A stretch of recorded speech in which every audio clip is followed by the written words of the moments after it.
Hello everyone, it's your graphics Oni. So today we are going to learn how to do pixel stretch effect in Photoshop.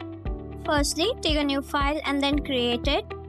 Then take the photo you want to edit on. Now select the subject and click on layer mask.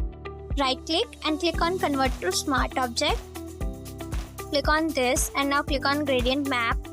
Choose the color accordingly and set the detail same as I did and click OK. Now take a rectangular selection tool and select pixel. Copy the selection to a new layer and set it below the subject layer.